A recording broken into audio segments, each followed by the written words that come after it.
I'm excited. Got it. I'm excited to be here. Just a little bit about me. I am my day job. I work for New York State Human Rights.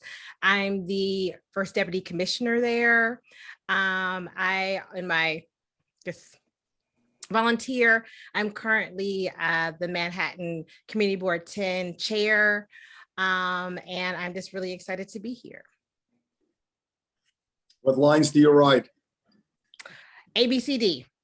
Those are my that gets me up and down to all my shopping and also to my job. So yes, love ABCD.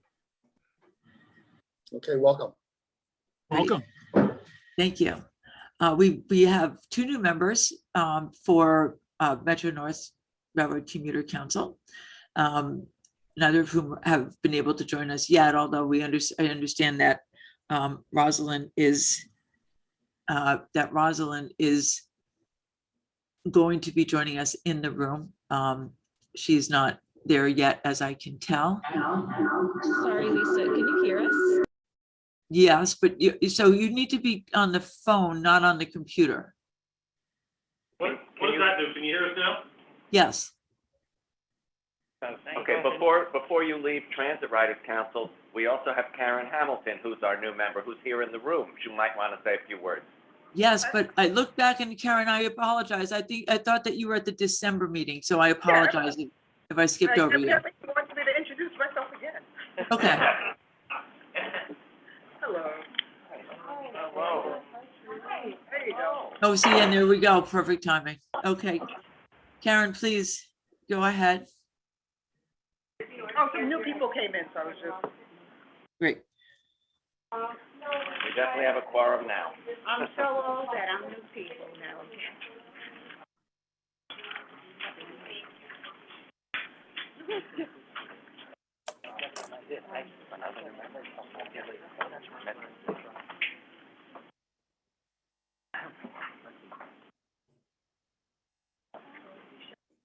Yeah. Somebody there? Yeah. I need to be here because I can't hear. It's fine, it's take this one. No, but there's room for both of us. We have to be a little socially distanced.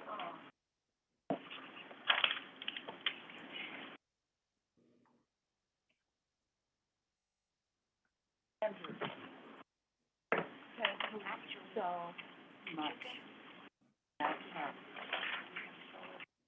It just changed my life. Isn't it good? Oh, fabulous. Yeah. I wish we could tell everybody how to use it. Just fabulous. Okay. As people are getting settled, who just came into the room? Here's Sharon, and I saw Trudy. Did Rosalind join as well? Yeah. Okay. Great. Hi, Executive Director Francis. Hi, Francis. How are you? Lisa, thank you. Great. Okay. So we were just having Karen Hamilton introduce herself. We're on new member intros. Cicely went ahead and gave us a how do you do. So Karen, I'm an urban planner, and I also am a transit advocate. I've worked with Riders Alliance, and happy to be here. Okay, I'm gonna have to ask everybody to speak up real well so that the mic picks you up, please. Could they approach the front of the room where we could see them when they're talking? Is that possible or not? No, or just stand up maybe. And, All right. and so I'm usually in the room, so I don't hear all of these sounds. But while you're eating, if you can move the paper away from there are those little microphones that are on the table. That's how we hear. So we're hearing crumple, crumple. So if you can move the crumple papers away, that would be ideal. Thank you. Lisa, it's Trudy, and I guess some people I have to reintroduce myself, but to others, I would like to thank all of you who sent wishes for my health and everything else. It really helped a lot, and it's so good to be back. So I just wanted to I guess I can take this off to talk. I would just like to thank you, all of you who contacted me, because it really did help. I've still got a ways to go, but doctor said I could come today, so here I am. Thank you. Thank you, Judy. Great. Okay. Thank you. Karen, did you I'm finish? sorry. Yes, I did. You didn't hear Okay, me? great. I heard Okay. Karen, I'm an urban planner and Riders Alliance, and that's basically it. Okay, and I said, I'm happy to be here. Okay, great. Thank you. The important Great. part you missed, Trudy. Yes. I mean, And, we- Karen, Yes. And thank you. And for Metro North Railroad Commuter Council, we have Rosalind Clay Carter, who has joined us in the room. If Rosalind, if you could say howdy do, please. Hi, and sorry I'm late, but it took a long time just to get through the entry process. I'm Rosalind Clay Carter, and my professional career has been human resources. I was head of human resources for A&E History, Lifetime, Biochannel, and so forth. I am a resident of Larchmont and a civic volunteer in a lot of areas, so I'm happy to be here. Thank you. Thank you so much. And our other Metro North Railroad Commuter Council new member, Mike Stanton, has a longstanding commitment that prevented him from being here. Our new member, Peter Gorey, for the Long Island Railroad Commuter Council, I do not believe has joined us today, but we welcome him as well. And unfortunately, you know, with all good news must come some bad. Marilyn Poterson has let us know that she is no longer able to serve, and we wish her all the best. So thank you, Marilyn, for your service. Who is that? Marilyn Poterson. from Long Island? Mhm. Yes.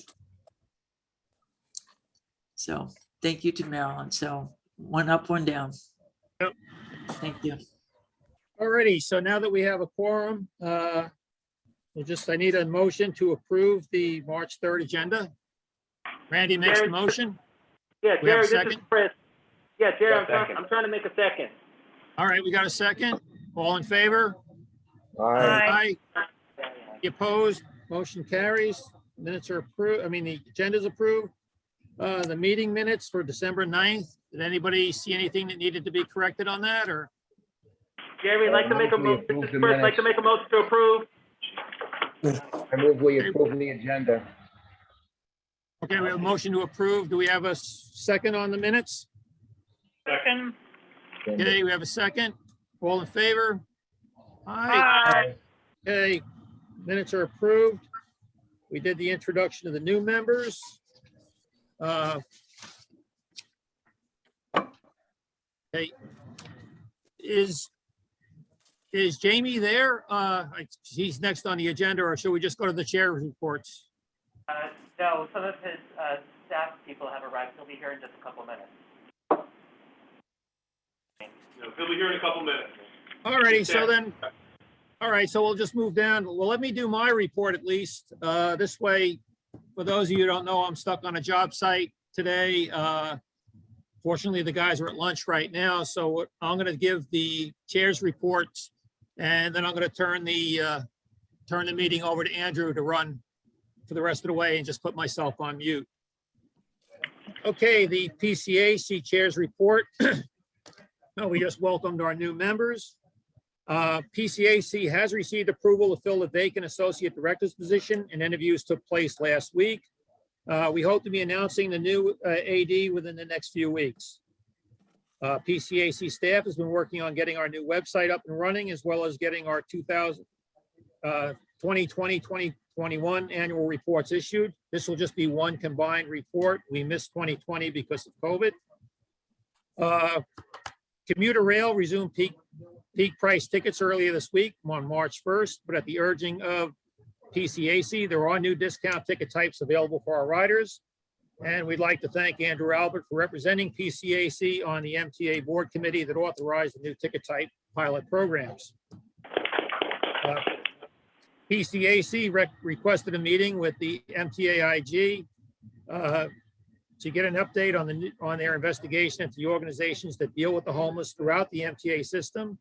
But we were asked to wait until the new permanent MTAIG is appointed. In the interim, we are hoping that Governor Hochul's initiative to send teams of social workers into the system will help lessen the problems that riders are experiencing with the homeless at this time, as well as getting these unfortunate individuals the assistance they require. PCAC testified at the New York State Assembly, New York State Senate joint legislative hearing on transportation and support of transit that's safe, reliable, and affordable, including new dedicated operating revenue streams, such as reconfiguring the amount of funding transit receives from gas and petroleum tax money versus how much highways get. Continue the important building and rebuilding work that the MTA is on the way, and greater transparency. The full testimony is available on the website, and we have been invited to testify at an upcoming city council meeting on transit and equity.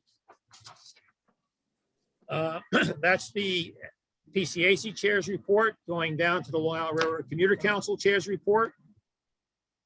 As many of you know by now, Phil Eng recently submitted his resignation as the president of the Long Island Railroad. Phil did an outstanding job during his 4 years at the helm of the LIRR, and we wish him nothing but the very best in his retirement. Kathy Rinaldi has been tasked with running both the Long Island Railroad and Metro North until a suitable replacement can be found for President Eng. And Kathy assumed that responsibility over the weekend. The Long Island Railroad mega projects, East Side Access and Third Track, continue to run on schedule for their anticipated December 2022 opening, 2022 completions. The homeless panhandler situation on the Long Island Railroad continues to be a concern, and we will continue working with the MTA and other appropriate agencies to try and come to a resolution, particularly as it relates to Penn Station. We have requested a meeting with the Penn Station team to try and come up some resolution to the many problems that they have there. Many problems only seem to be worsened by the many different agencies involved, particularly in overseeing safety in public spaces. While not on this report, I did receive an email from Pat Warren earlier today reaching out to us. So we are going to get a meeting set up. When I have more information and when that's going to happen, I'll let everybody know. And then recently we had a shooting in Lake Ronkonkoma. This was the first onboard Long Island Railroad train shooting that we've had since 1993. A little jarring to many of us. We've called for more enforcement on trains and closer collaboration with local law enforcement and community organizations, including those who work to get illegal guns off the streets. And that's the Long Island Railroad Chairs report. If anybody has any questions. Okay, if not, I'm going to turn the meeting over to Andrew, and Andrew can start by giving the transit riders report. Thanks, Jerry. Obviously, safety is the #1 issue on everybody's mind. The statistics, the first week of the mayor and governor's safety teams that were going out and cleaning the trains and inspecting the homeless situation and all of that was a 200% rise in crimes. They're not all violent crimes. Obviously, many of them are thefts. But any crime is too much crime, and we really want to see these procedures, have the effect, that the desired effect that riders and employees of the system and tourists to the city and businesses all want to see. And we will give it more time. Obviously, it needs some tweaking in places. Not every line is being addressed yet. For instance, on my trip here, I did see a homeless person taking over Main Street, and there were other people who were violating the MTA code of conduct. So obviously, it's a work in progress. There's a lot to be done. One of the good signs, however, is ridership continues to rise. I have been on many standing room only trains the last few days, which is a great sign. And we are also looking to, and you'll probably hear it from our speaker today, the Track Intrusion Task Force is making some recommendations on various technologies to keep people off tracks. Some people have chosen to be there, some people have fallen there, and some people have been pushed there, none of which is good, none of which is good for service or the individuals. So we've been talking track intrusion software and devices like this since I got on the board, which is a really long time now. So hopefully this is the year that it actually gets done and we can keep people safe. There is a platform screen door pilot coming for the Times Square 7, 3rd Avenue L, and Sutphin Archer E-line stations Obviously, this is because so many elected officials have demanded it. It is not the answer. It cannot be the answer when only 40 out of 472 stations can support such a platform door device. Especially the elevated lines can't support it without total reconstruction. And we have questions about what happens if somebody, New Yorkers like to hold doors. What happens if somebody holds the door, it goes out of service? Does that mean that whole side is no good? Plus, as you have heard from many different sources in New York City on various subway lines, we have different car types serving the same line. So all the doors do not line up perfectly from one car type to the other. So, you know, platform doors might make people feel good, but I don't believe they're the answer. I think the social service teams, getting the homeless, and mentally challenged people the help that they need, and getting them into facilities, and getting people homes and food and vaccinations and all of that good stuff, rather than having them live and inhaling rail dust 24/7 and using the subways as their restrooms, is not a good idea. So we look forward to working with the safety task forces, with everybody, with the community service providers, with the NYPD. I know Jason Wilcox, new head of transit police. He's a good guy. I think his heart is in the right place.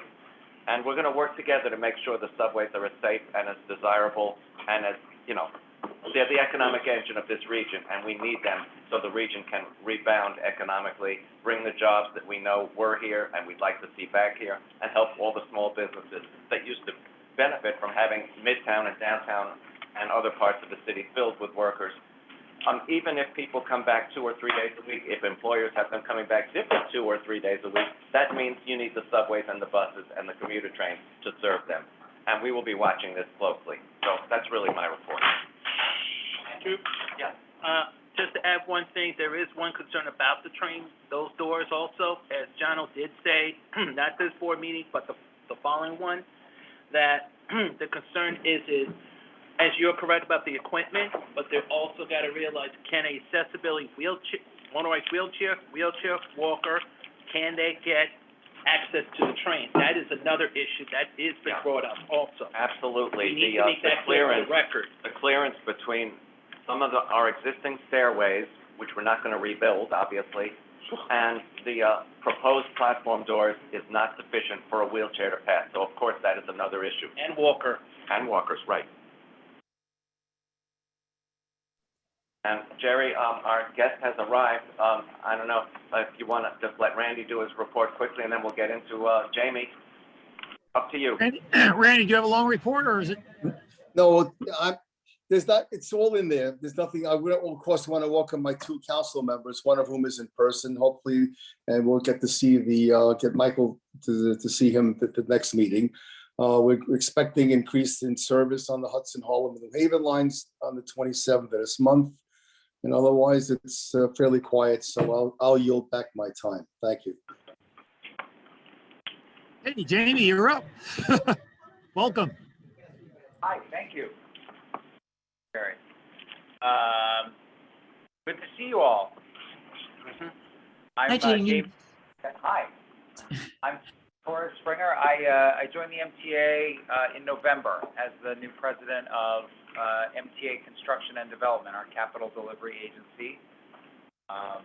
Jamie, let me make sure everybody can hear. Can everybody hear Jamie clearly? Yeah. Okay, we got it as far as it's going to go. Yep. Okay. Can you hear him? Jamie, just so you know, you're being recorded, and there's a transcription. No problem. And there's 20 people who are also on the Zoom. Just so you know. Great. Hi, everyone. So I'm really very excited to give you all an update, and obviously very happy to be working with you. And we've worked with board members and Lisa and staff pretty closely already.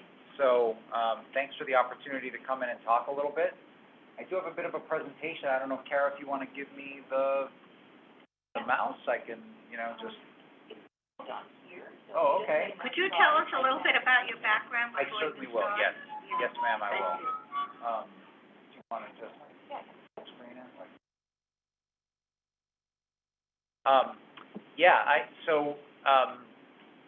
I come to the MTA from the city of New York. I was the commissioner of the New York City Department of Design and Construction. during the last part of the de Blasio administration. So that was, basically a comparable agency to construction and development. Very large infrastructure and public buildings portfolio, but really pales in comparison to the size of the MTA's capital program. But I hope it gives me some relevant experience to be managing our capital project portfolio. I also wanted to introduce, very lucky to have two deputy chiefs of staff who have joined in our office, Sean Fitzpatrick and Kathy Lee. I expect you'll be working closely with them, I'm sure.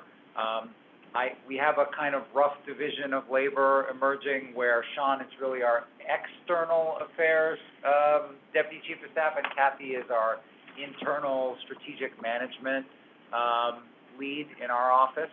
So I think Sean in particular will be the liaison to the PCAC, apart from the other folks that you already deal with. So I don't know how much time you want me to spend, and I'm sure it's better just to sort of blitz through this and have more of a conversation. But I did want to just, by way of background, just explain to you that I'm sure you all know that construction and development was created about 3 years ago. Prior to that, we had MTA Capital Construction, which was really just responsible for the mega projects. And then we had capital delivery work that was happening in each of our operating agencies. So New York City Transit, buses, and then the railroads and bridges and tunnels. So C&D, construction and development, brought all of that together. And the idea of that was that we can be much more efficient and use our public capital dollars better and get things built faster if we bring everything together and put it under one model. So that's what we're doing. And if you go on to the next slide, we just described the various things that C&D does. We have a capital planning and a long-term regional planning department. Many of you probably know Frederica Cuenca, who leads that work. She oversees a lot of work in articulating and setting our long-term region-wide priorities. And of course, she presented to the board, actually, we're in March now, in February, at the last board meeting, on our new process of conducting a 20-year needs assessment in a very rigorous way of all of our assets to understand what condition they're in and what needs we have to invest in them. So we make sure we prioritize state of good repair. That's underway. Really for the first time. I mean, we've done that needs assessment in the past, but based on some recommendations that have been brought to the board, including from an audit that was conducted, we've really reinvented the process and made it extremely rigorous. That's going to lead us into the creation of the next plan, the 2025 to 29 capital plan. And we're also looking at, similarly, all of the major proposals that you hear for expansion of the system. We think of that as regional planning, and we're also doing what's called a comparative evaluation of all those projects. So I think one of the comments that has been made in the past is, well, no one knows how we're making decisions about these major capital projects. Now we're putting it through a very rigorous sort of funnel that looks at a whole variety of important factors: ridership, cost, what it does to commute times, resiliency, equity, sustainability. All of these factors will go into us making decisions about what goes into the next capital plan. So, of course, we develop and award projects, and that's been a major source of innovation for the MTA over the last few years, where we've found ways to be effective in what we call bundling, right? So you see larger packages of capital projects going out. The idea there is, it doesn't make sense to just award a contract to have someone go and build one elevator for us. Let's do a package of, 8 stations, and we can take advantage of what we call economies of geography and scale to do that much more efficiently. And we're also, as we do that work, we're thinking about what the so-called delivery model is. So many of you are familiar with this, but we've moved a lot into design build, and that just makes us much more able to properly allocate risk, and get things done efficiently with our contracting partners.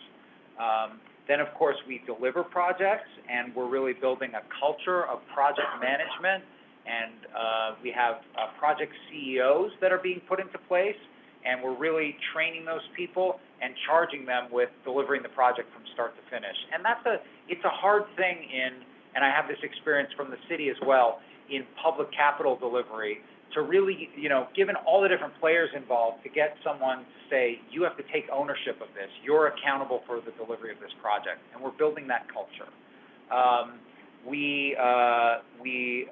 Well, that's the major stuff that we do. So some of the different innovations that we've come through with. And then if you just keep moving, Kara. So, of course, we did have something of a pause in getting the latest capital program moving, but it's back on track. And as I'll show you on the next slide, first of all, one way in which it's back on track is we were able to complete $4 billion worth of projects last year. That includes 3 new subway stations and 4 commuter railroad stations that were made ADA accessible, and replacing 6 elevators. We also rehabilitated stations at White Plains and Port Jervis. We continue to work on third track for Long Island Railroad, but eliminated the last grade crossings were eliminated in Mineola, and we opened the new Elmont UBS Arena Station. So lots of progress on the capital program. And then looking ahead, in a sense, actually, just go back for a second, Kara. We talk about commitments, which is we have to get projects to the point where they can be contracted. And once they're contracted, we really are, we're moving forward. So we're very focused on that. Our commitments, we initiated over $8 billion last year, when you include some of the Amtrak commitments on Penn Station access. And you can see the variety of projects that we talked to the board about this in January, but 12 ADA stations, modernizing signals along the Queens Boulevard East Line, Penn Station access, which we'll come back to. So lots of good progress at the end of last year in particular. And just if you move through, you can see, on the next slide, if you just to highlight one project in particular, in May we announced 60 electric buses were in procurement, which is the latest step in our mission to get to a zero emissions bus fleet by 2040. This is a very complicated project. And it really is going to take a long time for reasons we can get into if you like, but we have started to make progress on that. And then looking ahead to 2022, we came to the board this last board meeting with a projection of our commitments again for 2022, over $8 billion planned, a wide variety of projects, including expansion, state of good repair, ADA upgrades for stations, safety and rolling stock. And just to give a couple highlights, on the next slide, 13 subway stations and 7 LIRR stations planned for ADA accessibility, and those full station renewals along those, at Borough Hall and along those lines. We have that in the pipeline for this year. Of course, on the next slide, we're moving forward with 2nd Avenue Subway, Phase 2. We were pleased that the federal government gave us permission to enter into the next phase of completing that project. So we're moving ahead full speed, and we expect that we will put work out, an early utility package this year. Again, there's a lot of work for us to do with the federal government before we can really be moving forward with 2nd Avenue Subway, but we're getting it moving. We also continue to modernize the signal system. I'm sure you're all familiar with communication-based train control. We're expecting to at least have the crosstown line out this year and moving, and we're also continuing to think about what the most efficient way is to deliver that program. And then we have major commitments planned for this year on rolling stock, just highlighting the purchase of almost $1 billion worth of M9A cars for the railroads. So, we could go on and on about all that, but that's just some highlights. And then in terms of what we think we're going to be completing this year, the big things are East Side Access will open into revenue service this year. Actually, sort of feeling a little dusty right now because President Rinaldi and I took a high rail tour in from the yard in Queens this morning, went all the way in through the tunnels. As that team gets up and running, and we think about how we're going to transition the maintenance of that project and the operation, the service of that project to Long Island Railroad. It's obviously extremely exciting, long time coming. And then third track out on Long Island Railroad is a real success story for design build. It's coming in ahead of schedule and under budget. And so we do expect to complete that this year, along with a whole bunch of other great projects that will be completed. And I think we actually skipped this because we talked about East Side Access being completed and third track, which is on the next slide. Yeah, and which I mentioned already. And then Expansion as opposed to third track. yeah, someone explained to me why we started calling it expansion at some point, and I forget why, but I think we're okay calling it third track. I mean, it is an expansion, but I think it's everyone knows it as third track. If we look ahead, we have, go ahead, Kara. There's a lot. One thing I want to say is we have a lot of these exciting big ticket projects. The expansion of our system is really important. We're very proud of all this work, but I also want to emphasize, 80% of our capital program is state of good repair and normal replacement, and that's really important. And of course, we don't spend enough time on, putting that on slides because maybe it's not that interesting to everybody out there. But, that's what really keeps the system running. We have $1 trillion asset here, and you have to put a substantial amount of capital maintenance into maintaining $1 trillion asset. So, the bread and butter, the meat and potatoes every day of what we do is focusing on state of good repair and normal replacement and trying to make sure we preserve our scarce funding in order to do that and do that efficiently. However, in addition to that, we started working on Penn Station access. The contract was awarded at the end of last year. We have a team out there. We have our field office getting up and running. We expect early work to start at the Leggett interlocking later this spring, which will really put us in a good position to start getting a lot of the work done by being able to divert service so that we can move. So lots more to come on that. And then, of course, the governor announced and directed us to move the Interborough Express project into a locally preferred alternative and into further planning and environmental review. You've all heard about that. I'm sure. I'm happy to talk more about that, but we're moving ahead on that and into public consultation. Of course, we're very committed to the future of Penn Station. I'm sure you all know, how that's moving. Of course, the West End Concourse, the Moynihan Train Hall, which was completed by Empire State Development, and is a fabulous project. It really points the way to how great Penn Station can be. And we did complete the East End Gateway, the new entrance at 33rd Street and 7th Avenue. That's open. I'm sure you're all using it, and it's really fabulous. And the concourse, the 33rd Street concourse, we are optimistic. We have a completion date early next year. We're optimistic that we're going to get that moving. And actually, it's very exciting. You can't see it yet, but you all know about the head knockers, these beams that are, maybe 7 feet up in the air in the concourse, which really are what give you that feeling that you're so constrained in Penn Station. We started to remove those from this portion of the concourse that we're working in. So tremendous progress there. And I think when that opens, it's really going to point the way to Penn Station redevelopment, which we have a master plan for, and we're talking with our colleagues at Amtrak and New Jersey Transit about, and that is just an enormously exciting project that we're very focused on. In addition to all this project work, on the next slide, I really mentioned this already. We talked to the board about the 20-year needs, how that's going to lead us into the next capital program, so I'll just skip that because I've been talking for too long. And then the other thing I wanted to mention is that this month also, Chair Lieber directed me to lead a task force focused on the increasing incidence of track trespassing, incidents of people getting onto our tracks, and often that resulting in a collision, and including 68 fatalities last year out of the 200 collisions that occurred. and we have seen an increase, despite the fact, obviously, we have fewer riders in the system. So we wanted to look comprehensively at that and address it.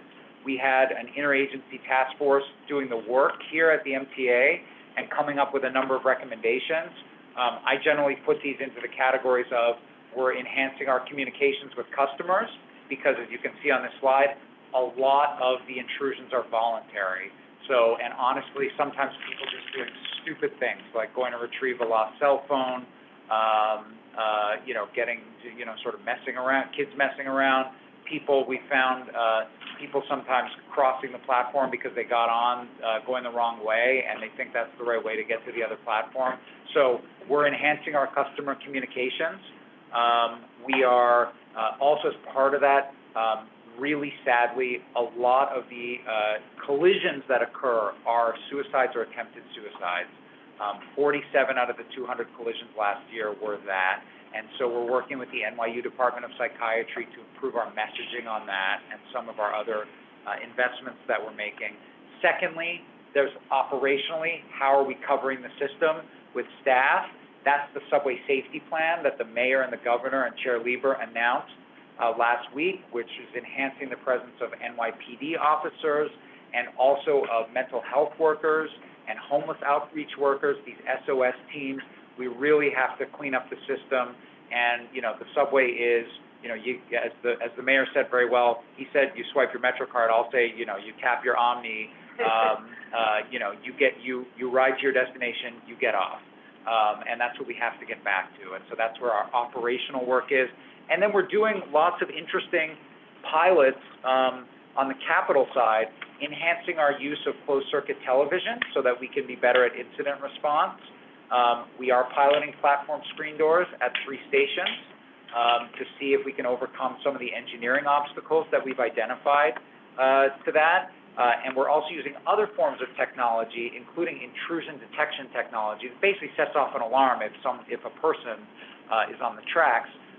And we think that's very promising, except that so far the technology hasn't been that good at, as we talked about at the board, at differentiating between animate and inanimate objects. So we actually put an RFI out. We got really good responses back, and so we're going to try and pilot some of that technology as well. A few other things, but I'll just leave it there. And then the place I would stop is just to say, this is in January when I came to the board.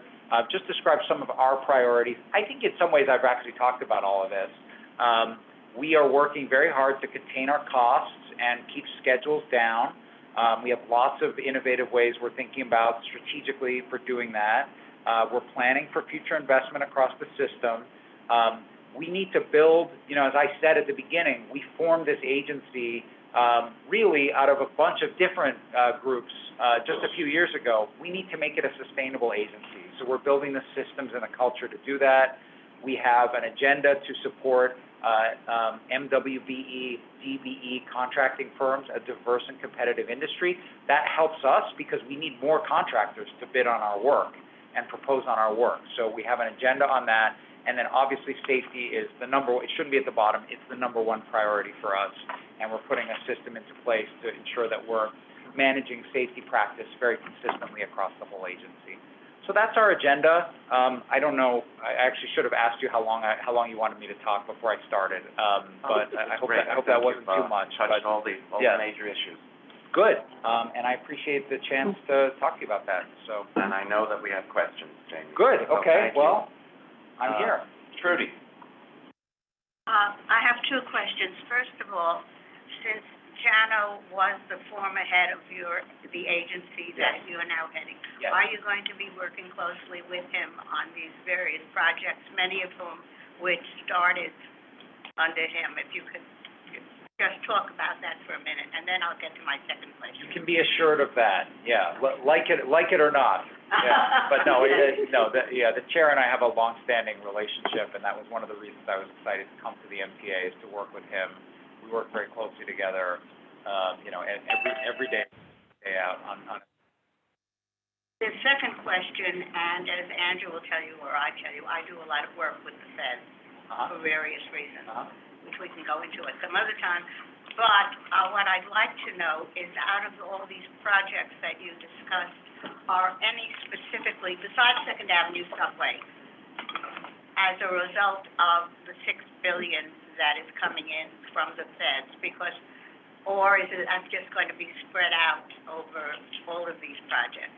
Sort of both, because as you know, the infrastructure bill that was passed did a couple of things. One is it increases basically our base allocation, what we call our formula allocation, by we hope in the end about $3.5 billion. That is just desperately needed to support our overall capital program. So it will enable us to build these projects all over the place. The rest of the bill results in discretionary grants that the various federal agencies have to put out notice of grant availability for, and they have to create regulations around who can get the grant and for what kind of projects. So we have a team right now that is really mobilized and working on, because we don't have all the grant notices from them yet. We're waiting for them.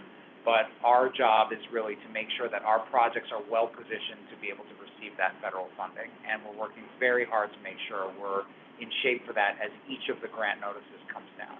But isn't there already moving ahead quickly with the Second Avenue subway extension? Is that is that as a result of the $6 billion or a part of the $6 billion? That's what Chuck Schumer indicated. So Sure, yeah, I think it's, the whole Infrastructure Act really, it appropriated a lot more money for infrastructure. So that's what enabled them, I think, to help us move forward in the CI grant allocation process, and that's what got us into this engineering phase of Second Avenue subway. Thank you. Thank you. Yes. Chris? Yeah, you mentioned accessibility station. Yeah. As a member of ACTA Yeah. and also Chair of Technology Information, my first question is I'm glad to see, like, when Jano did with the list, same as what Andy Byford did with the list of elevators and stuff. The concern is also, I know you could be working on a lot of the older elevators and updating them a little more lights in it and a little more, I'm not saying cleaning because that's a different department, but the best part I'm going to say is, well, a lot of these new elevators being added in right now, being fixed. Yeah. I hope that in the outside stations, like once you're outside leaving the station, we can have a little more lighting, because with the cameras, if you're going to add outside the station, because it is in your MTA turf, can we work on increasing safety more? Because the lighting might be safer to get a person on or off, because we are seeing a lot of people who have trouble seeing, or because it's dark outside, because that's, the LED lights outside in the city are not that strong. But with you guys, with the newer state elevators, there are more lights. So can we please continue doing that? Yes, we can. I think that's, this is a big part of our program is, as you say, the newly accessible stations, of which we have 70 in the current program, and also the rehabilitation of elevators in existing stations. I actually don't know the exact number that is in the program. You stumped me on that. I'll have to go back. It's in the 20s. Let's just Okay, there you go. I'll have to go back and check. But as we do these station rehabilitations, lighting is certainly a big part of it. And also, working with the operating agency, working with Transit and the Department of Subways to make sure that we address these issues, in a more micro way when they come up. So very much a priority. And then with technology, when you do work, Andrew, I'm going fast. I just don't want to be interrupted with, I'm trying to go fast. The main question is if you are going to work with technology, with capital, please try to work with us with the ACTA, because as Chair of Technology, we want to make sure that announcements, information goes out. We like to work together as well. Thank you. We do look forward to and doing that was quick, Andrew. Yeah, very quick. Thank you. I was a little surprised to hear you say that your track intrusion is having trouble detecting the difference between inanimate and animate objects. When we got a demonstration of ultra-wideband frequency subway trains, we got told that technology can differentiate between a person on the tracks and a rat on the tracks. Right. Yeah. I'm sort of surprised that we haven't. No, it's so ultra-wideband is one of those technologies that we'll look at. Ultra-wideband, it's really, it's sort of, you have issues with the complexity of actually being able to deploy that in enough places for it to work. And then we have other technologies that may be easier to deploy, but that aren't necessarily as good at differentiating. So this is what we're looking at. We actually, as I said, we got 28 responses. There's meetings happening next week with those respondents. And then we're gonna figure out a way to pilot this. I mean, I would say it's subject to funding availability, but, Yeah, that's great. but we have to get there. Karen? Yeah. Hi, thank you for your presentation. So, I was listening about the various accessibility projects, and I was thinking about some of the Long Island Railroad stations that are going to get, whether it be elevator or escalator, and it strikes me that those stations are only accessible if those things are working in working order. And I know we've had this conversation at previous meetings about ramps and where they can put ramps in. And I'm wondering, for the railroad stations, I look at Forest Hill stations, that some people may say it's cumbersome, and it's whether or not it's truly ADA accessible, some people may argue. I would say that with having the ramps, with an addition to those things, means that the people who need the elevators most will probably get the elevators, where people who maybe they need luggage or, using strollers, I think there could be different levels of accessibility, and I see without there being that choice, and I can speak from experience using Lawton and Rosedale stations in Queens, Rosedale only has one elevator, and if it's not working, there's no accessibility. Right. So I just really, and then I look at something like Moynihan, where there are no ramps, and I understand that you need blocks, and I don't know whether or not it met the criteria for putting in ramps, but there's a lot of emphasis, again, on elevators and escalators, and again, if they're not functioning, like today when I got off the railroad, yesterday when I was at Penn Station, only one escalator was working going up in the new section. So I just, want us to keep thinking about this, because it's not just people, there's different, varying levels of mobility, no matter what. And I just want to make sure that we're considering that. Yeah, I think that's a really good point. So a couple things. One is, I do want to say, obviously elevator reliability is really important. And so part of the different approach to contracting for this that we're taking is to make sure that we have, that we're building in a way that yields more reliable elevators. And also, we're putting the service contracts into place at the same time. So actually, I may have mentioned, we have a new P3, public-private partnership model that we're using to procure, I think, 13 new station elevators. It's underway right now. 18 total, yeah. 8 new, 13 total. Okay, 8 new, 13 total. 8 and 5 rehabilitations. Oh, okay. And the delivery entity that we select is going to be, they're not going to get paid unless the elevator stays in a state of good repair for 15 years. So that's one thing. And then also, but I also agree with you, vertical transportation is important. Ramps are, an option. I mean, we always have, we're in a very constrained environment in the city. I admit I haven't gotten around yet so that I know every single station yet. But I did see, for example, a station where we just completed ramps on the Q line, which is great. I mean, it works great. So I think it's a very, very helpful comment for us as we move forward. Thanks. Lisa? You're muted, Lisa. Yes, you said You're muted, Lisa. Yes, I am so rarely muted that that was a special treat for everybody. Thank you, Jamie. This was terrific, and I really enjoyed the fact. I thought it was refreshing to see that equity and accessibility shared a slide, because I think that's a great way of looking at access to the system. But that is not my question. I'm going to ask my question and Ron Troy's question sort of in a combined way. I wanted to know if you had any updates on the East River tunnels, and if you know when that might be staged for construction or for start. And then also on Port Jeff, I know that there'd been a study on electrification, but I also know that there's some thinking that double tracking might be the way to go instead. But I also know that we were out there when the BMUs were unveiled as part of as part of a test conversation. So I don't know if that's part of your, if that's in your wheelhouse or your project list, but if you can sort of fill us in on any of those, please. Thank you. Lisa, you were out there when what was unveiled? The BMUs, the battery electric units that sit on top of they're basically a dual unit that allows diesel to go into electric territory and electric to go into diesel territory. Yeah, I'm still learning. I'm still relatively new. I'm still learning some of these acronyms.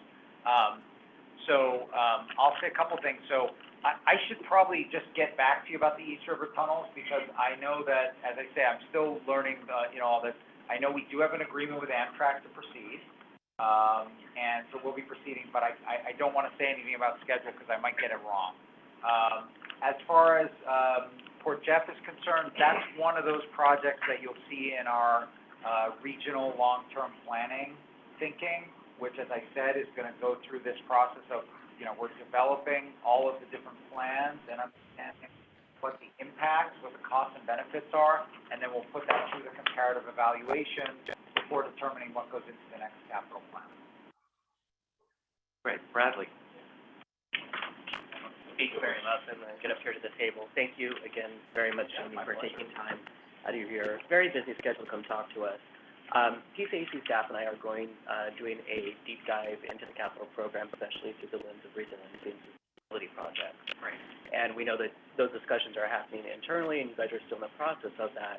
But I was hoping you could speak a little bit more to that and possibly what you see as the priority projects moving forward, especially thinking, as we get closer to the summer, we're going to be in hurricane season and thinking back to last year with Hurricane Ida, and what are the priorities from your viewpoint of what should be done to fortify this. Yeah, thank you for asking about that, Bradley. And I do want to say, I mentioned some things about my background. You might have just shut it off. So there. The part of my background, I have done a lot of work on resiliency, or, let's just sort of specifically climate adaptation, right? The concept of, there's a lot we need to do to mitigate, make sure that we stop, burning so much fossil fuel, but also it's here and we need to adapt to it as complex urban areas. And I did a lot of work on that at the city.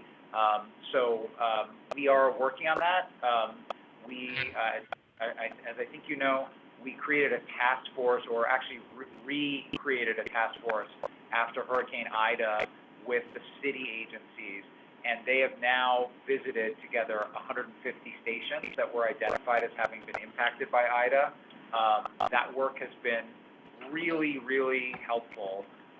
There's a lot of low-hanging fruit that was identified. I think we showed the board in January, an instance of just, identifying a place where the combined sewer system wasn't working, which was the cause of flooding in one of the stations. There was another location where in the sewer system we identified what's called a fatberg, right? The sort of that kind of messy sort of concoction of oil and dental floss and whatever that clogs up some of our. So we're able to remove that, and we expect that addressed. So the low-hanging fruit has been is being addressed, and we're incorporating that into our capital program. There's a lot of longer-term issues, and it's not simple. I mean, having come from the city, it's not as simple as just saying, well, we just need more, sewer pipes, because, something like Ida was probably a 100-year storm, and our sewer pipe system is to, at best, a 5-year storm.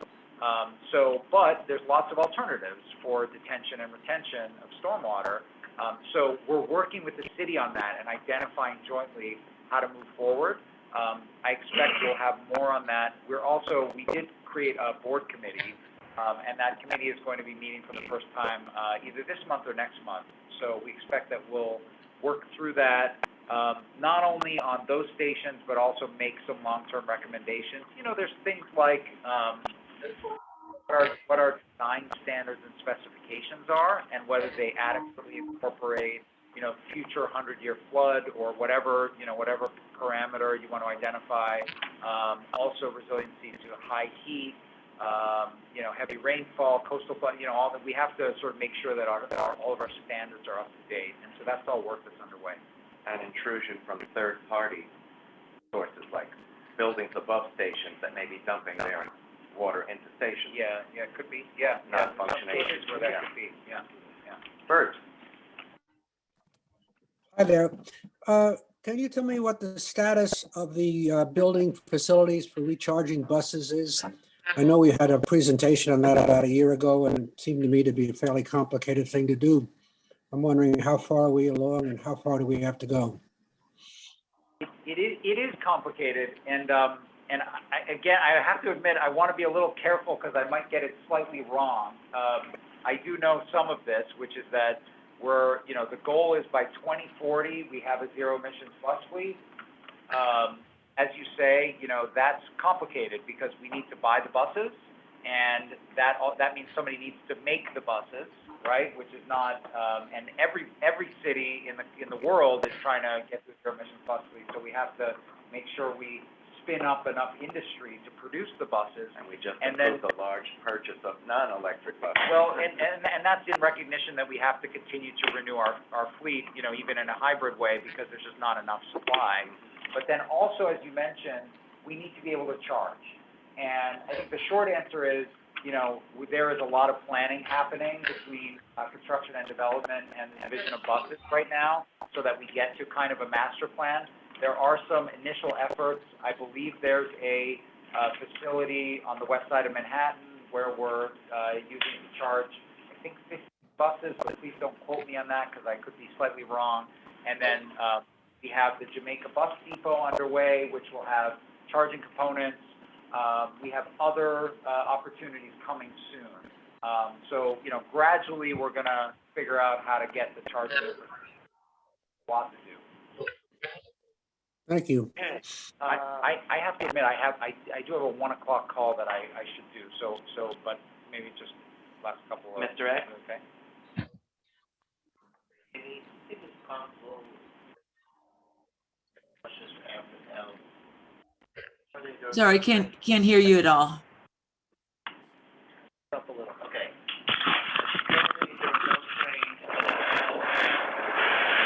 Boulevard and Whitlock Avenue, so, and they're both A division, so if you can connect those two L's in your plan, you can't do it overnight, obviously, might appreciate it, because we have the Second Avenue Subway, which should have been built decades ago, and we already had those two L's long before it was. I'll see where we're at with that. They were a small stretch, on Yeah. Washington Avenue between Whitlock Avenue and Southern Boulevard. They're both A division, connect those two L's. Okay. 3 tracks. Yeah. Put two scissors. Yeah. One in between the middle, uptown track, one in between the middle and downtown track, and we're glad to appreciate it. Do that in exchange for that track bed that holds the fire track between 130 and 149th Street, which in the last 56 years was normally unused during night hours, which causes stress to We fall. have to limit this because he's got to go, so. But thank you. Got to take a couple more. Shaul? Yeah, in 2019, the FRA issued new alternate craft-worthiness standards for rolling stock, allowing lighter, off-the-shelf European equipment to be used. This would allow, are you considering using this for the M9A procurement, given that this would increase competition because you have more manufacturers who can if these trains, the trains would be lighter and would significantly reduce cost and wear on infrastructure, and if not, why aren't you considering using these regulations? Thanks for mentioning. I have to admit, I'm not familiar with that, but I'll look into it. Okay, thank you. Back to you. Yeah. And Lance? David Zuckerberg. Yeah. What are your thoughts regarding Penn Station access to the Hudson line and sending it into Penn Station via the west side of Manhattan? Yeah, my thoughts are like a lot of these expansion proposals, it sounds great, and it's just a question of, cost and benefit, and how does this look in our comparative evaluation? So I'm very pleased that we have that process underway, because it's gonna allow us to very transparently, go out there and look at all these different options we have, and say, based on our limited budget, what are the things that make sense to do? So I'm glad you raised that. Thank you And Mark, very much, thank you Jamie. so much, everyone, for Thank you. having me. Yeah, it's so fun. Yeah. I look forward to seeing you all soon. Thank you, Jamie. Thank you. Thanks, everyone. Thanks. Jamie. Thank you, Jamie. Take care. I believe, Jerry, you want to come back, or do you want me to continue? We are up to old business.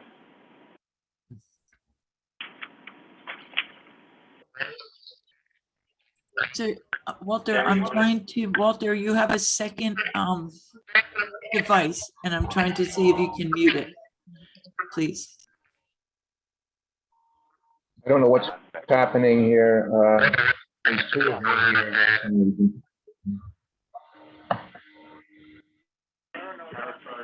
Lisa tried. There seem to be two of me here. I don't know what's going on. Feedbacking from his own device. Okay. Any members want to bring up old business? Sharon? Are my police officers old business? It's nice that we have additional police officers, but it always concerns me that instead of being down on the platform where the problems occur, they're milling around, chatting with each other, up, not even necessarily near the turnstiles where they could deal with fare jumpers. And I always mention to them, or I record or whatever, when I see these clumps of conversationalists. And I wonder if we might all start to participate in that so that they're aware that they're being monitored or people are paying attention even though they aren't. It's really distressing. And I People don't know. have sent me similar comments to what you're speaking about now, and they have sometimes sent me badge numbers, and then I do email the Inspector Porteous, who I know, and tell him the location and the badge number, and then he'll respond to me, these are people working, so many of them, or they're being dispersed, or whatever. But I do get a response, so perhaps it's time to have our new Transit Police Chief, Jason Wilcox, come and address us. Andrew? I think that would be a great thing. I want him to get his feet wet first, so it won't be like the March, it won't be, it might be the May meeting, but I definitely want to have him come and speak to us. We have a lot of issues. And as I agree with you completely, Sharon, watching the turnstiles would help the crime issue, would help the MTA's bottom line, and we would not have some of the problems that we have.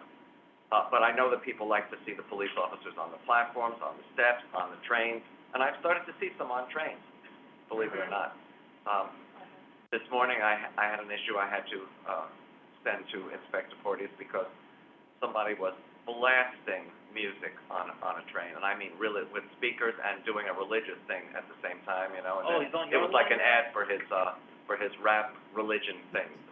And then there was somebody else who was taking up at least 4 or 5 seats by being stretched out. So obviously, they've got a lot of work to do, and I agree with you. I want to get our new Chief Wilcox here to speak to us. And we can all help. Yeah.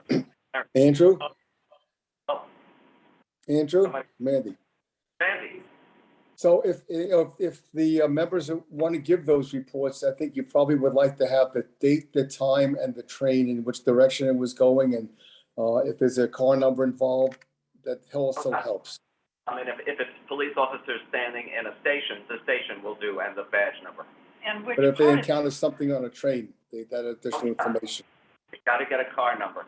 I don't even need the line. The car number tells them the line, so that's great. Larry? I'd love to just mention the big white elephant on there, and I think that the PCAC should send a letter to Senator Schumer's office on the disappointment of how he dropped the ball on the pre-tax reimbursement of people that had money taken out of their checks pre-tax. It's gotten to the point now that they've lost everything. There's nothing more to get because they've gone past the 2-year point. And Senator Schumer stood on a Long Island Railroad train platform. I personally got people for him to stand with, and they have called me, and they're very disappointed because they've lost their money. And Schumer's office has basically dropped the ball, and I think that we should send some kind of a letter stating how disappointed we are. Or hold a press conference. Well, Yeah. I mean, No, so it really is. don't it want to really hold is- a press conference in opposition to Senator Schumer. But And I not think, in opposition, in recognition of the problem persisting.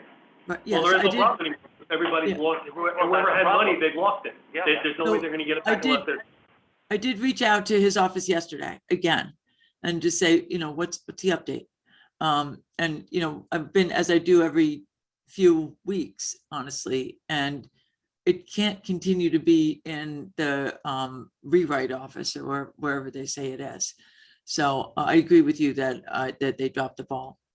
I think that they've had some opposition to everything that they've tried to do, but this is an easy one. Well, the companies like WageWorks, they didn't want to give the money back because if they had to give millions of dollars back nationwide, they would go bankrupt. So Yeah. obviously they had, I don't want to say money in the pockets, but there was money or something to stop the legislation from going through because they didn't want to go bankrupt. They had to suddenly give back $10 million or however many millions of dollars there was nationwide. But it's almost to a point now, it's huge. And unfortunately, my reputation suffered because the people that I got for Senator Schumer to stand with him have all called me and they basically kind of blame me for it also, and I kind of feel responsible. Were there any other elected officials involved in this? They tried, yeah, we tried. Yeah. Congresswoman Rice, but she's already leaving. Tom Swazi, he didn't, but I mean, right now, unfortunately, like I said, it's like, ha, you lose, you've got your money, and there's no way they're And I gonna. assume this is a nationwide issue. Oh, it's nationwide, yep. Yeah. And it's past, it was a 28-month period, and all the money's gone. Taken out of people's. Do you have any idea of what the aggregate amount of the forfeiture would be? Because the larger the numbers that you have across the nation, more attention you might be able to get. We tried to figure out a number, it's in the multi-millions of dollars. Because we're not just talking New York, we're talking every metropolitan area and every company and corporation that was able to take money out of people's paychecks pre-tax for transportation. So unfortunately, there really is no way that we, or any access that I would have, or probably anybody would have here, to figure it out what it would really be nationwide. Well, this is trains, buses, and ferry systems, I assume, all Yeah. of that. And well, it's not specific to it's not specific to a type of transit type of mode, but it's so it's a privately held company or privately held companies that Transit Check, which is then was WageWorks and then went to Health Equity, or there's a privately there's a company that we were actually able to get Senator Schumer's office in touch with. The IRS is really the ones who haven't budged an iota on this, which is why legislation needed to be developed so that there could be a mechanism for getting people their money back. And because This sounds like a it's really wonderful more, opportunity. because it's more in the cities, which is where people use transit, there are a number of elected officials out there who are particularly interested in helping cities. What about getting an op-ed, Lisa? Somebody who's, I'm sure, is willing to write about this. There have been op-eds. I mean, we'll go back to Newsday's really been the ones who've been pushing. We can definitely on come up this. and write. Keep it in the public realm, absolutely. Yeah, I mean, it's gotten to the point, like I said, the people that I got to stand with the senator called me and they're very disappointed in me, and I feel like crap. Because I went out and I If said, only you look. had that power, huh? Yeah, well. Well, no, You know. it's called, you got stabbed in the back, how can they blame you if you didn't? Oh, I know, but it's just the way I am. And, I know. I said, look, you've got one of the most powerful people in the country saying in front of the public that he's going to do something, and he did squat. Yeah. I mean, if the the majority leader of the freaking country, who's, how many steps down from the president of the United States can't do anything? Right. He did Well, nothing. Larry, let's figure out if we can even get one or two of the people to, co-author something or Yeah. use them put it as an out there. example somehow. Yes, I have old business, because getting back to one thing that, we were discussing about, police, and this is also for Jerry as well, and, also, because we just got word even this morning, it seems like, you know, once they move all the homeless people out of the certain train lines, like going near Penn Station, they're all hanging out now more in Penn Station. Yep. There's been an increasement, and I think you even seen that as well. And I'm gonna tell you right now, I'm seeing even more customers at Atlantic coming, instead of going to Penn Station, saying they feel safer there because they see more officers on the Long Island Railroad level. But at the same time, also this morning, as I'm walking, switching the trains, and I'm just gonna say from that point, because I'm not saying the other point, I see homelessness sleeping now when you're trying to connect to, say, from the B&Q going to the 2, 3, 4, and 5. I see a homeless parked there. And I don't see Transit 32 anywhere. But to Stuart's question, last time I know I mentioned, he was correct, there was no cops, but now I'm seeing all of a sudden more NYPD in the Transit 34 turf. And I have to say, they did get rid of some homeless off a Bravo B train at Kings Highway this morning on a Brighton Beach bound B. So I'm seeing they're doing it, but I don't know the times and days they're doing it. It's like Chris, the key is not just getting them off the trains, yeah, but getting them help, getting them services. I know that. Housing, mental health services, all kinds of other services.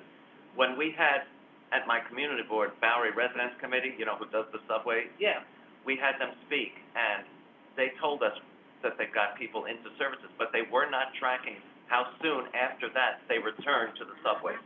You need to track. I know that. But the problem is also is mental health going to get them the right information and get the right Supposedly, facts? these teams are composed of community organizations, mental health workers, social workers, Division of the Homeless from the City of New York. I mean, it's like 5 departments are supposed to be going on. To be honest, and to give them some latitude, they did start it a short time ago. It needs to branch out. It needs to get more vigorous, and they're going to do it at the ends of lines, so that people don't. But how long will it be before somebody realizes, oh, they're going to take me off at the end of the line? I'll get off the stop before and just come back. And just to let you know, I don't see them at Coney Island Stowell Avenue. And I could vouch that because Community Board 13 has already put that complaint in. Chris, it's something that Eric Adams has said publicly and privately is his main priority. And the fact that he was a former transit cop, not just a former cop, and worked with Bill Bratton, who has been speaking out about this completely. I am hopeful, from what I know, that this is the one time, or maybe the first time, that something like this will actually work. But we have to give them time because it hasn't, you know, I think this is me talking, and usually I am the most impatient person around. But don't smile that much, Andrew. But anyway. Andrew, smile, that's scary. But the fact is, I think we should give them more time because I really think that this is a priority for our new mayor. I have plenty of time for that. Yes, It's Karen, just that. your hand is up again. Yes? Yes. I'm assuming this is old business. I just want to talk about the turf wars I see for transit real estate. And what I mean is, I see people on the subway and the railroad with scooters and bikes and all coming out and then rushing, and then you see them using their scooters, whether it be skateboards, e-scooters, regular scooters on the platform. And then it's like this whole turf war, pedestrians versus people, and that's just something, you know, that's safety issues. And Yeah, I saw somebody racing down a subway platform on a scooter. I mean, if the scooter's so great, why do you need the subway, right? Exactly, thank you. Yeah. But I think that's a major issue, and I think maybe we either have somebody from stations or the aforementioned the new chief of transit police, Jason Wilcox, to come and speak to us about this. I know that they're watching that. It's a major issue. We do have cameras in all 472 stations now, and you heard from Jamie today, they're going to even rejigger some of them so that they can zoom in closer. Unfortunately, these vehicles, which mow down people in the street too, do not have license plates. Yep. So you have to get a picture of it and the rider, the owner. I just want, are you going to be talking about the New York City Council Transit and Equity hearing? Yes. I don't know if Lisa was going to talk about that, I have a feeling. Right. So I wanted to say that the issues of scooters and electric bikes in particular has come up at the Long Island Railroad Commuter Council also, because of the space that they take up on peak trains. And I know that I imagine that that's probably an issue also in Metro North. But you know, they're not supposed to be on peak trains, but they are. And that's been an issue that's been raised a number of times, but it's an enforcement issue. And you know, with the new responsibility that PCAC has and the new membership that we will get that look at bike ped access to MTA facilities, you know, we will need to also come up with recommendations for bike ped access to MTA facilities, but that also means coexisting among all of the different users of those facilities that include trains and platforms. So enforcement is absolutely key. And I think right now, you know, that there's a settling of what is enforcement doing, and the enforcement priorities are safety of, you know, rider safety, and that the safety that we've been talking about has really been from not the bike and scooter harm, but the physical harm that's come from people who want to do us ill. So, you know, as the police have more of an ability, they should be enforcing everything. I don't know that, you know, I think that their marching orders have really been to focus on one thing. So. No, but I think Karen has raised an issue that I think we will have to address, which is walking your scooter, you know, courteously down a platform if you are allowed to bring it on board. I know that the commuter rail apps say what trains can accommodate bikes and or scooters and which ones cannot. Right. Obviously, that's rush hour related versus other times of day. But, you know, escorting it down the platform rather than racing it on motor down the platform is going to be major. Absolutely. Andrew, Yeah, this Trudy. is an issue that I know you have been involved in, and we discussed it, about bike lanes on the streets, and your community board, my community board, and others.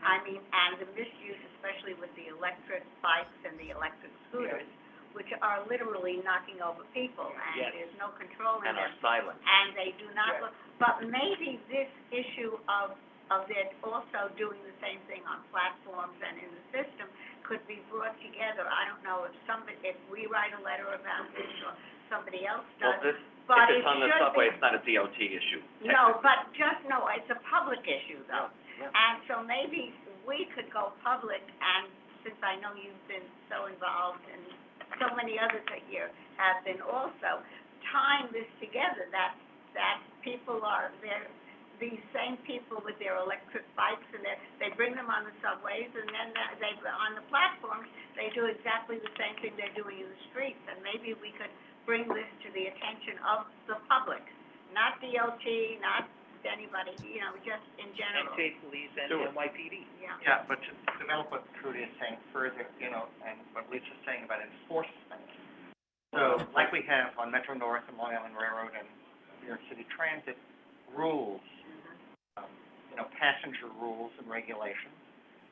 I think as a group, maybe if we have a recommendation about what they should say, whether they're outright prohibited, or whether they're time restrictions, or whether, or whether there are ways you have to, move them within the system, whether, you know, like you can't ride on your bike in the station.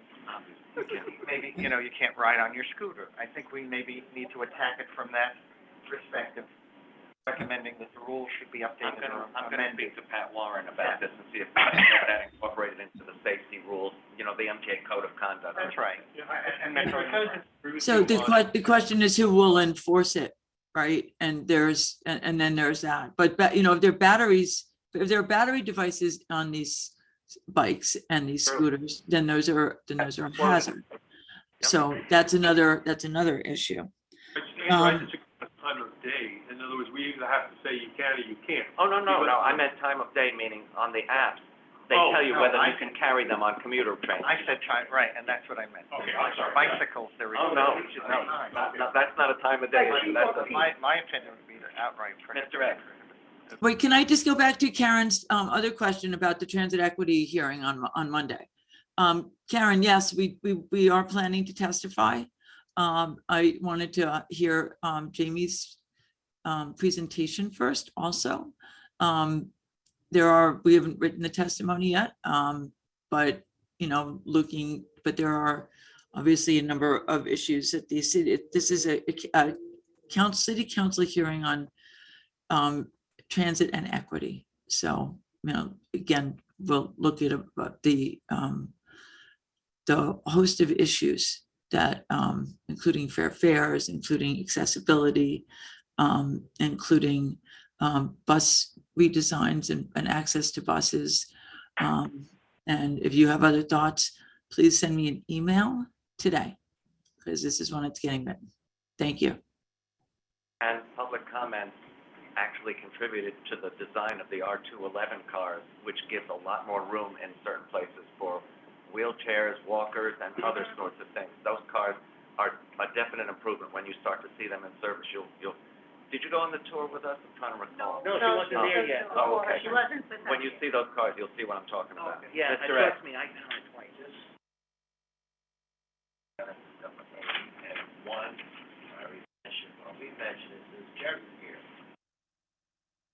Long Island and Metro Railroad schedules need to be available on all stations. I think it's that I have to log on to a website, view those schedules, to print them.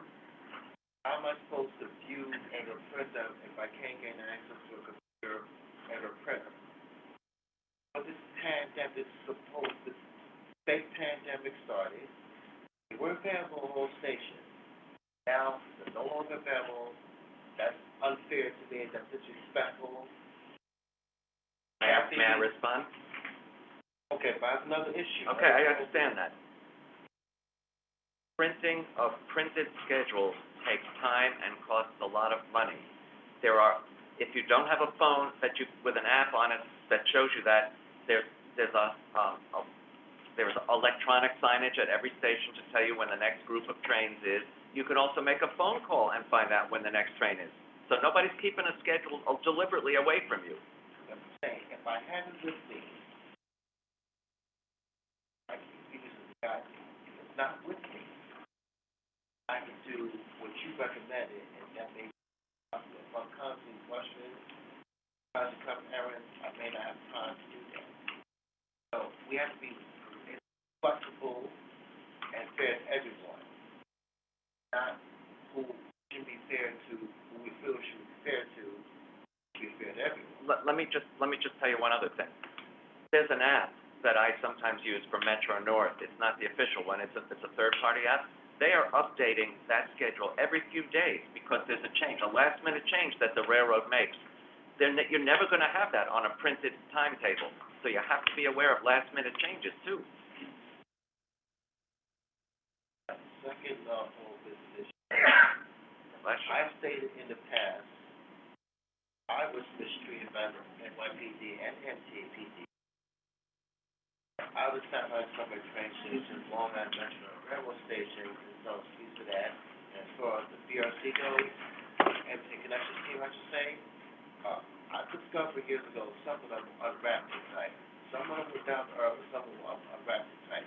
I mean, some were respectful, some were disrespectful, I didn't appreciate. And I say in the past, I didn't appreciate the NYPD telling me I can't sit on So the platform. did something new happen, Mr. X? Because we know all this. I've heard that. Okay, so I'm just saying. Did something happen recently? No, not recently, but I just wanted, because Jerry's here, and this is my first time, I got a chance to meet him, he represents the Long Island Railroad.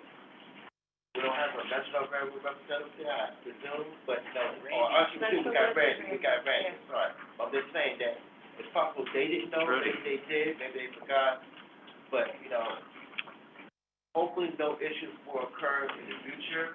but there's no guarantee, there's no promise. Okay, we got it. But as a result, We got it. Yes. I'm sorry, I forget you, Brandon. I'm Rosalind. Rosalind, Just a okay. curiosity question, in terms of the schedule.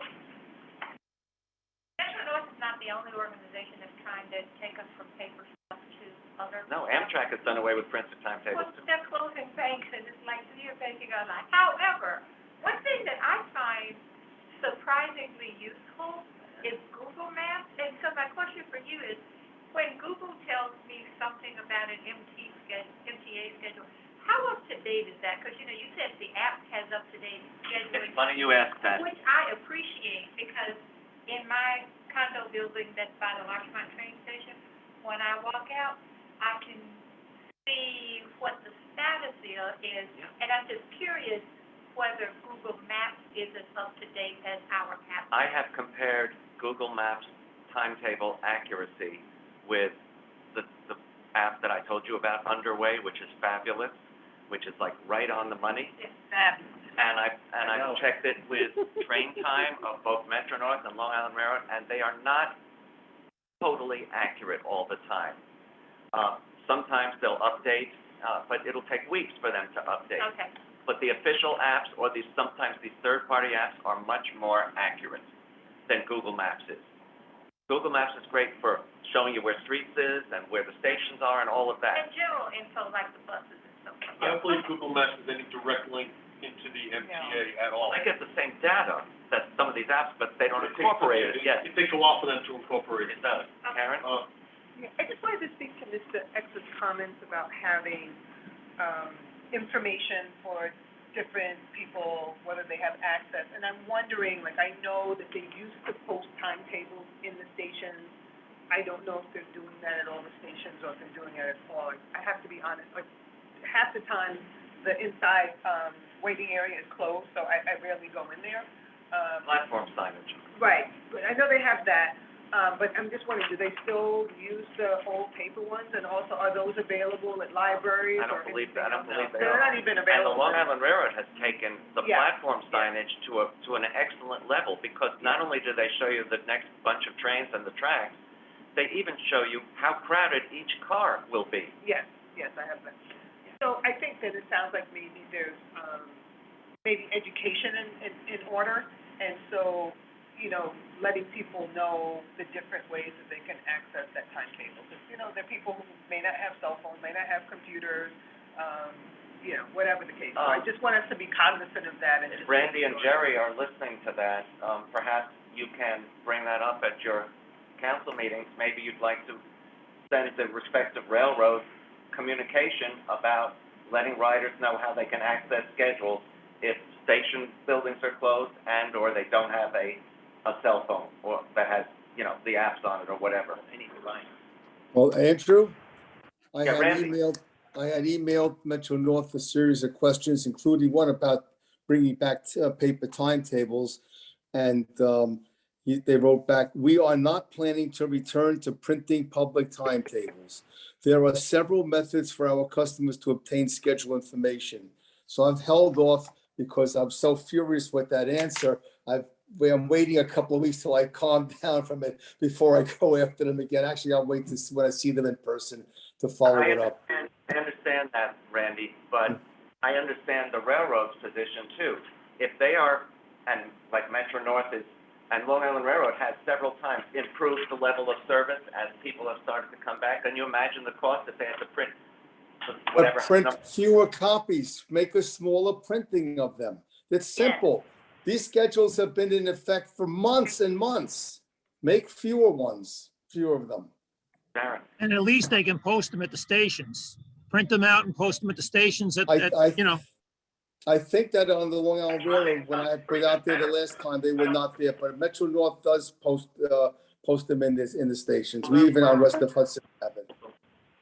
Long Island Railroad also does that at some stations. They have it posted in a case. In a case. Behind glass. Yeah. Yeah, the kiosk. They call Yes. information kiosks. One quick note, Randy, about the electronic sign at Southeast. It was installed in the sunlight, And the other day, it was impossible to read, and is there a possibility it could be shifted? It could be, Shifted back into oh, the shape? it makes sense. I know, it makes sense. Yeah, send us the recommendation, and Lisa, we can forward it to Mark Mannix about it. I know they have put up the new shelter at the Nannywood Station. I think it went into service last month, so I'll see it in a few weeks when I go back home. And when they were building it, I had made the recommendation that that instead of putting the ticket vending machines facing with the back facing the tracks, and the sun in the morning comes up from the east and blasts right onto it, if they could shift it around. Well, it turned out that this is something that should have been determined earlier, because the wiring and all of the placement, and it would have been too expensive to change it. So I asked them to put the tinted windows in on the side facing east, and they said they were going to do it. So when I'm back home in a couple weeks, I'm going to take a look at it, see if they did it. Yeah, we talked about this at Long Island Railroad Community Council meetings, that we've had ticket machines that were hard to read because of the sun. And the problem is, sometimes there is just a physical, no place to put it. So they have to put it on a wall that's, they can't have it sitting in the middle of something. So that was an issue. And, they put shades on it and things of that nature to try to help you, where you got to sit there and do one of these things. But that's one of the problems that they're not going to be solved so easily. Especially when you have a problem with that machine when it's cold outside, they can froze. Yeah. And that's another issue, overheat. Okay, let's go to new business, folks, because I know people have. And on the agenda, it says the website. The website. Additional business. We're ahead of schedule. Who's going to do the website review? Yeah, it says PCAC So, website review. Basically, we've had the new website up and running for a few months now. Looks very And so what we're just asking members to do is just cruise to the website in your spare time. If you notice anything that needs to be corrected, especially when it comes to your bios and stuff like that, just let us know. Who should we let know? You can email me, Kara, Jessica, whoever. We'll all get the message. But if there's any issues that you notice on the website, whether it's the calendar or whatnot, then just let us know. And you'll see that there are some blank spaces with no photos. We're gonna start doing caricatures. So. But yeah, it would be great to get photos up for everybody, so it all looks complete and everybody's represented in the same light. We can take photos today too. We have a camera here, so if you save it after, we can take it.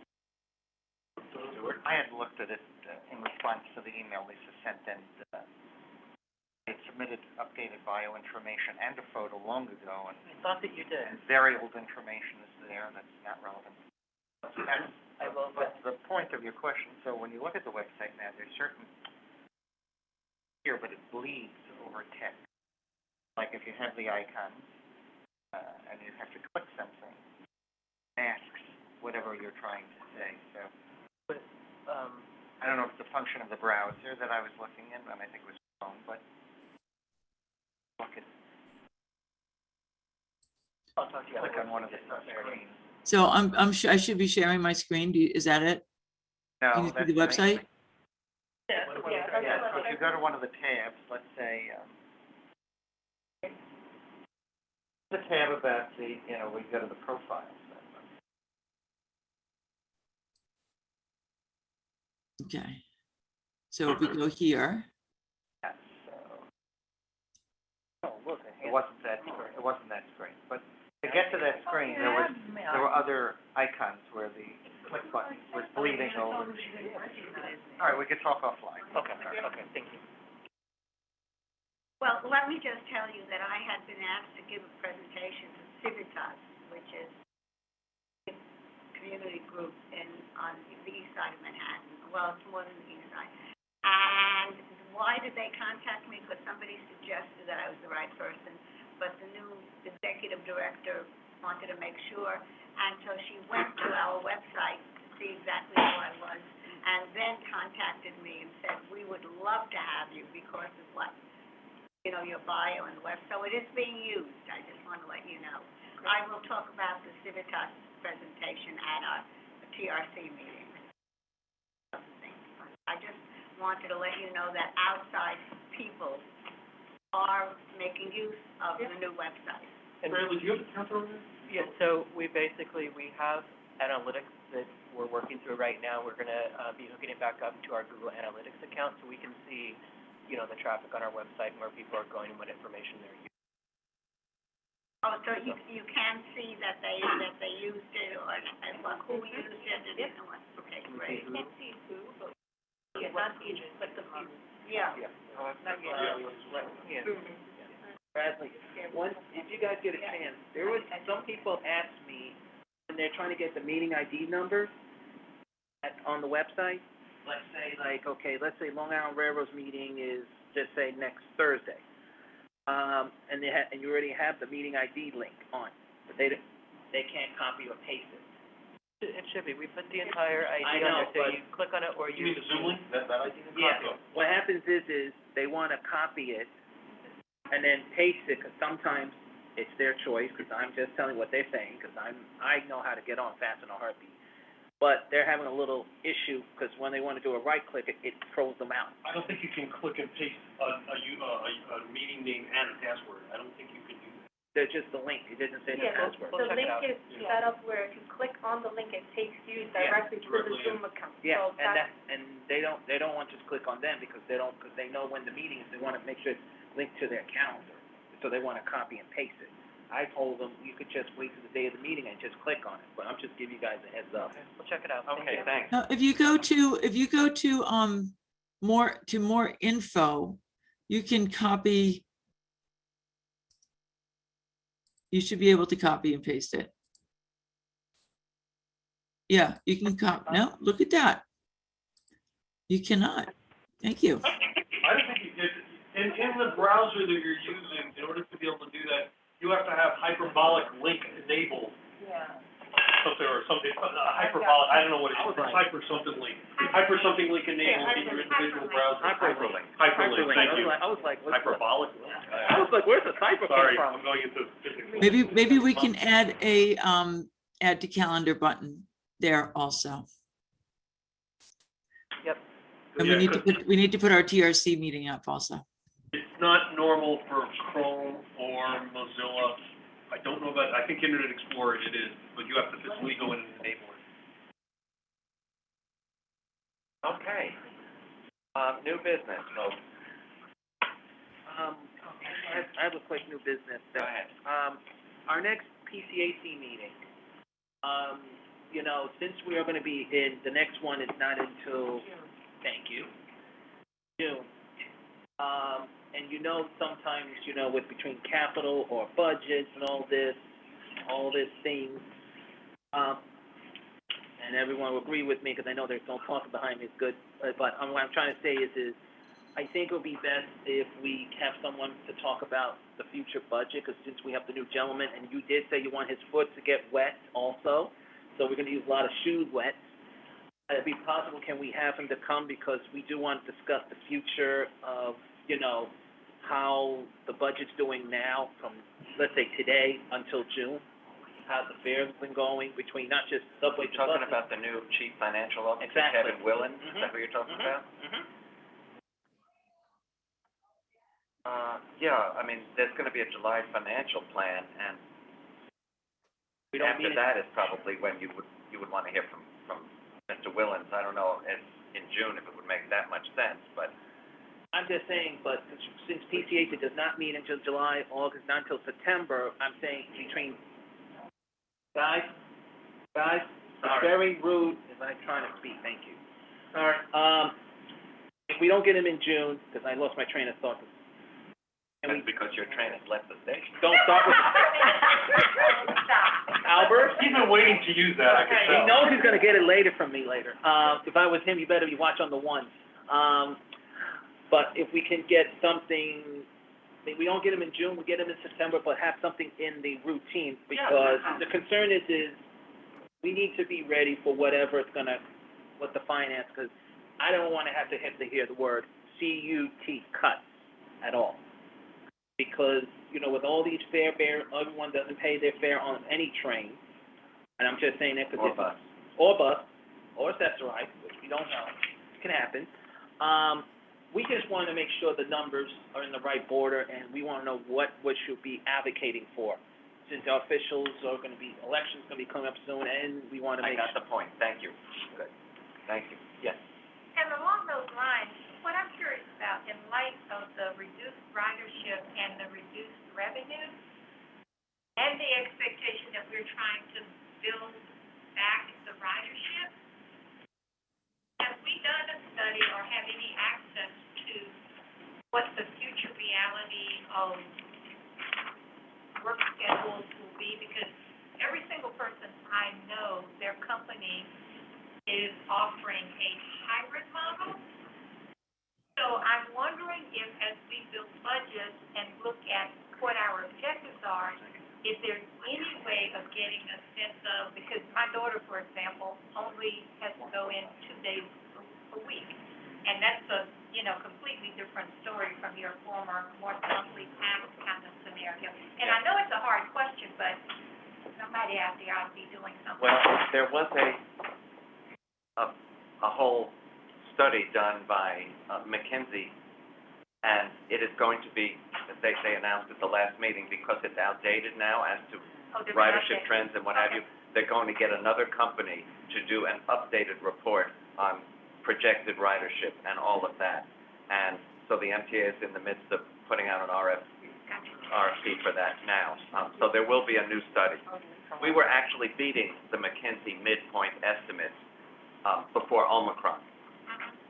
Omicron hurt ridership, but last week we had some really high, 4 days of fairly high ridership, over 3 million. So that's a good sign too. If people return to work on a hybrid schedule, that means some people are going to come in Monday through Wednesday or Wednesday through Friday or whatever. So they're not all going to be the same hybrid. So you still need the service out there, obviously. I think the 5-day work week schedule of what we had pre-pandemic, you're not going to see this again for, in my opinion, and with the people that I work with, you're not going to see this for a minimum of 10 years. You will not see it. More companies now, because people have taken the benefits of working from home, they've learned how to use Zoom, they've learned how to use other media ways to have meetings. They're saving money on trains and transportation and that $10 lunch and the $5 breakfast, and they've gained 3 or 4 hours of their lives by being at home. So a lot of companies. 20 pounds. And well, they gained that too, but hey.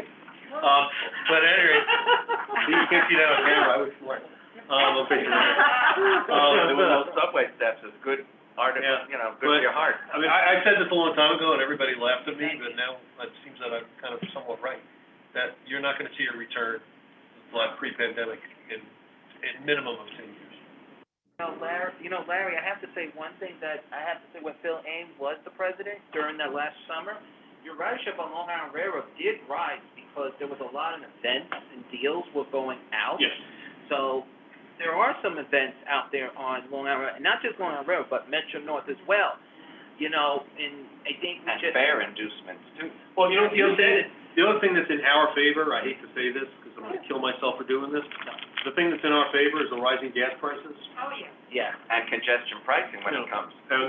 So the thing is, now all of a sudden the gas tank that was $20 a fill is now $80. And with everything going on in Ukraine, it's expected to go up another 25 or 30 cents a gallon in the next month. And even though Mr. Biden is releasing millions of barrels from, that's 5 cents a gallon. That's not going to offset the 20, 30 cents that it's going to go up. So can we do any kind of marketing to show people the value of the? Oh, people are realizing it when they go to the gas station and fill up that card. Suddenly your car takes $100 to fill your tank. Or we can also do an advertisement of all three councils does their own advertisement, encouraging people that go on the trains, go on the buses, go on the railroads, but that's something that we already been doing, but we need to do something new for this year, 2022. Well, here's the thing, in my opinion, to keep in mind. When the towers fell, everybody was like, okay, I don't want to, use transportation or go into New York. But the point was, you got to get back on the horse. And I think if we can encourage people who are sitting on the bridges to at least make that first trip in, that it might help. I think it's gonna be more word of mouth and then again, an ad campaign, and when people are sitting in traffic. I mean, my office is where I work, I'm commuting to the city, but my office is in New Jersey. I've been loving the last year and change whenever I had to go to my office in Jersey, crossing over the GW and all that kind of, it's been great. Now all of a sudden, I'm back in, if I have to go there, it's like, I want to say that there's been, so the mayor and the governor have made a big push to get people back into the offices, right? Although the governor is now acknowledging that it probably won't be 5 days a week because it won't. But as congestion pricing moves more toward reality, I think that that's going to be a wake-up call for a lot of people who are driving now and going to push them onto transit. So we'll see another milestone for congestion pricing that happens before or right around our next meeting. So that might be something that we want to look at also as a conversation piece. Yes. Stuart, and then we're gonna move to new business. Yes. Well, I thought we're in new business. Okay. Yeah, that's what I It's a new thought. old business. Okay. So with the East Side Access becoming a reality, do we think we want to have a briefing on the new service plan? And that old business component was the rationalization of the Atlantic branch of the Long Island Railroad. I think we need to hear before they finalize it, as a body, what they're thinking and whether that thinking's changed with COVID and what it means for Platform S, huh? There you go. well, I'll answer this. Jerry, you can follow up with me on this one. I don't think there is a plan. Is there, Jerry? Yeah, well, Larry? I don't know if there really is a plan for East Side Access and how they're gonna run trains and all this kind of stuff. I don't think it exists yet. They haven't put it out there yet, that's for sure. I think that's still very early in the planning stage. They don't even know who's gonna run No, it. but since we meet quarterly, I think it's something we should be broaching as a future topic and getting someone in. Break down by branch, To too. discuss it, and also the. Didn't Jamie say that they're working on a plan and that they don't have a plan? If I. Not about the service Not about plan, service not plan. service, about the. They're working on a plan. Who's gonna be The running it? maintenance plan, not service, but maintenance. Well, isn't that connected? I mean, don't you need Could one be.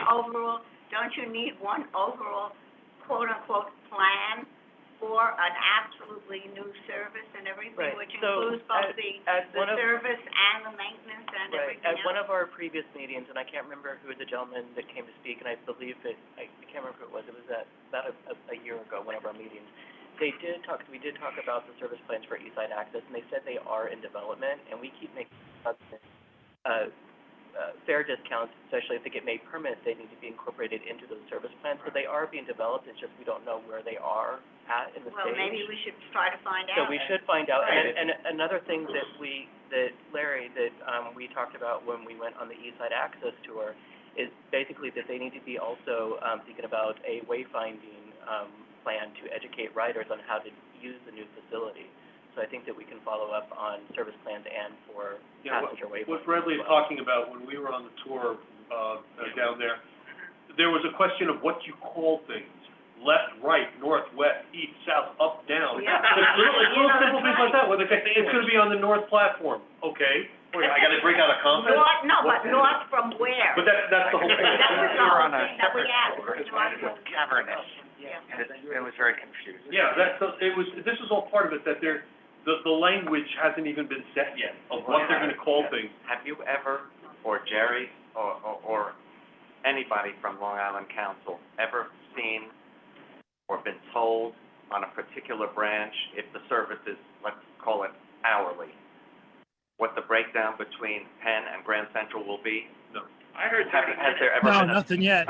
ask Not at people all. what they prefer? No. I think we should be out there asking for that briefing Well, look, and the timetable. Well, look, there is no way that you are going to make everybody happy. People want a one-seat ride from their station into Manhattan. They do not want to change to Jamaica. So there's no way that if you say, okay, we're gonna make X number of trains are direct now to there, and now all of the people that have been enjoying a one-seat ride or no change to Jamaica, all of a sudden to go to Penn Station are gonna have to make a change. Those people are gonna be pissed. Those that are gonna go to East Side, they're gonna be happy as hell. So there's no way that you're going to make everybody happy. Some people are gonna be unhappy, and that's just unfortunate, but that's the way it is. Well, one of the things they spoke about today was transparency, and I think we need to be on record obviously people may not be happy with aspects of the schedule, but I think both councils, whether it's the Long Island Railroad Council and the Transit Riders Council, their implications for whatever the service plan is, and I think we need to know. The second thing that I was saying, and Bradley raised it as well, at our TRC meeting, we were talking about the,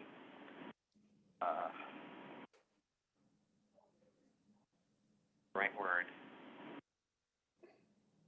what information you could glean from these new posters about the new fares by clicking on the icons, and whether they really were giving you... You mean the QR code? The QR code, that's what I couldn't think, the QR code, and whether it's giving you detailed information or accurate information.